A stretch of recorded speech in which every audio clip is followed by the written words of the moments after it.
His memories of Staff Sergeant Eric Lindstrom.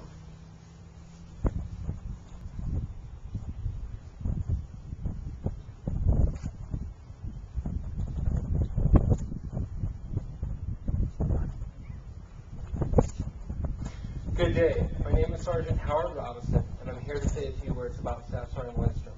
He was a fine soldier and a great non-commissioned officer.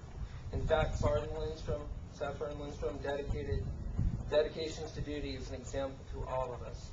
I have before me the words of his platoon leader that I'd like to share with you. Today I have been asked to be given a speech that I'd hoped I would never have to give. It is a speech that, though given the nature of our profession, is always on my mind.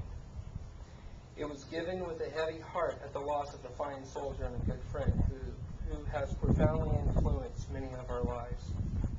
Staff Sergeant Eric J. Lindstrom was the best of us, not simply because he exemplified the best and the bravest while under fire, and not simply because he died doing his job in one of the most dangerous places on the earth, but because of his strength of his character and his commitment to his men surpassed all others.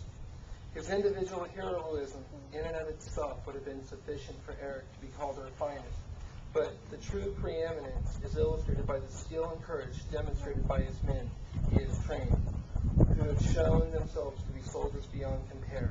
Eric's men have continued to fight gallantly in the finest traditions of the service despite Eric's loss, which stands as a testament to his training and his personality, that all of his men, all of them, display the same courage and fortitude that he always did. He is beyond proud of each of you, and you have proved yourselves to be warriors that he had wanted you to be. May he rest in peace.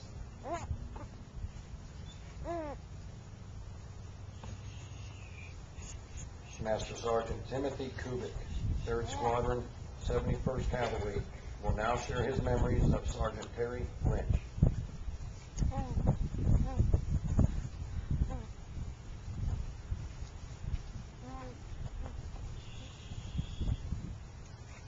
I'd like to read some notes that were written by the soldiers who knew and served Sergeant Lynch during his final deployment to Afghanistan. Sergeant First Class Rose. There is no one I would want by my side in combat more than Sergeant Terry Lynch. He was a fine soldier and a fine non-commissioned officer. More than that, he was an energetic, spirited individual who enjoyed life to its fullest. He was a natural athlete who enjoyed sports. Anyone who knew Terry would tell you that he was a hard person not to like. Even if you tried, you couldn't be mad at him for more than 10 minutes. On the worst of days, he could make you smile and laugh at just about any situation. Terry will be missed for his ability to lighten any moment, his matter-of-fact outlook on everything, his personal and moral courage, but mostly, Terry will be remembered as a friend that none of us will forget. From Sergeant. Sergeant Lynch was a tough but fair NCO. He never let his soldiers' standards falter. He trained them hard to make sure they were physically ready to perform their tasks during combat. To some, Sergeant Lynch was a son. To others, he was an NCO. But to me, Sergeant Lynch was a friend and a brother. From Private Luciani. I was fortunate to have Sergeant Lynch as my leader. He helped me to transition into the unit.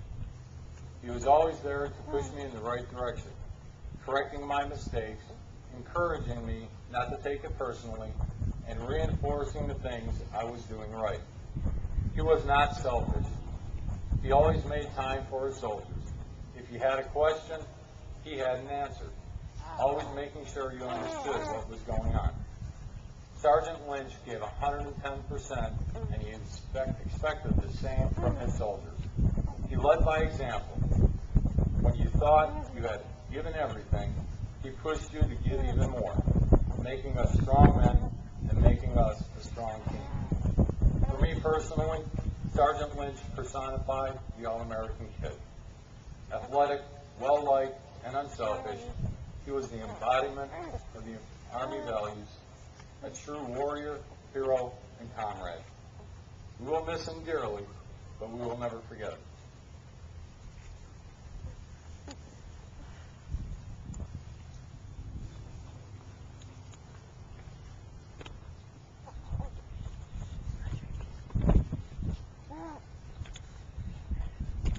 1st of June, far from his home in Palau, Sergeant Jasper Oberkrauer paid the ultimate price for freedom.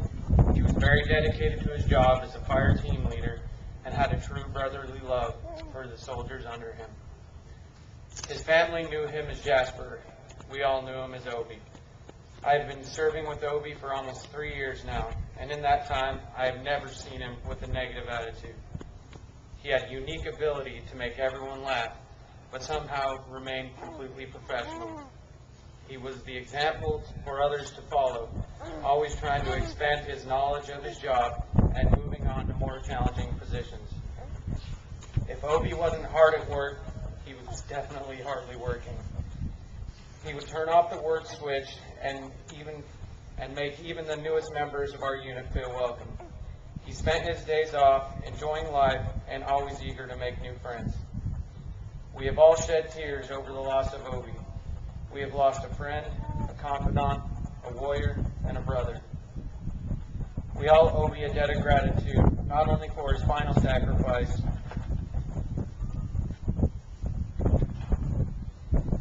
but for the smiles, laughs, and good times he shared with us before he passed. I have no doubt there is a place in heaven for Obi. I pray that his family and friends are comforted and that he may rest in peace.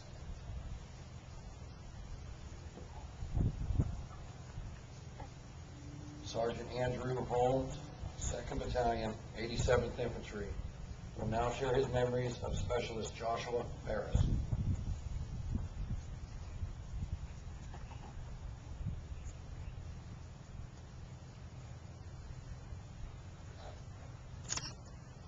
I first met Ferris in June of 2006. We became good friends before we even deployed. We spent our deployment in the same platoon and really got to know each other.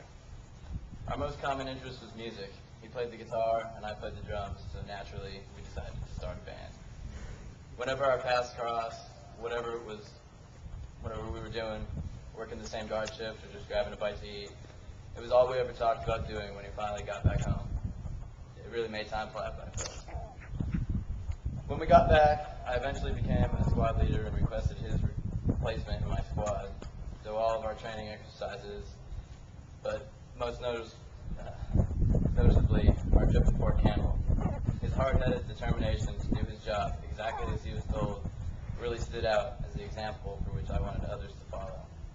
As a soldier, he may have been a little rough around the edges, but if you needed him to do something, you always knew he would do it the way it needed to be done. As a friend, he was the same. Always there when you needed someone to talk to.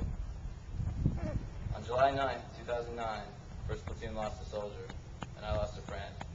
I know I speak for more than myself when I say how much his infectious laughter and his positive attitude will be missed. The good times we shared won't be forgotten. Sergeant Andrew Holmes will also share his memories of PFC Matthew Otto. I mostly saw Matt whenever I had CQ in the barracks.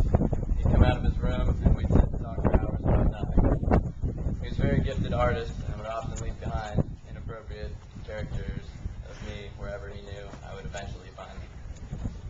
One of my best memories of him as a soldier was when I tasked several other soldiers out to remove the snow from the company area.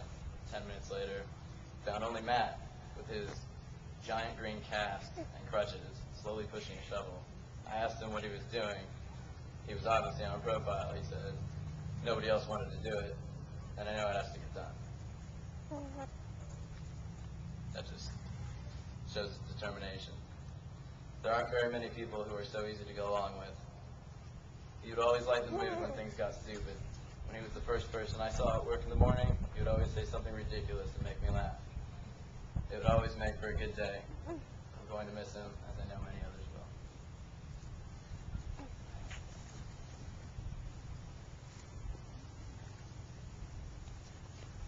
Corporal Diego Jara, HHC, 10th Sustainment Brigade, will now share his memories of Sergeant Rodrigo Munguia Reras.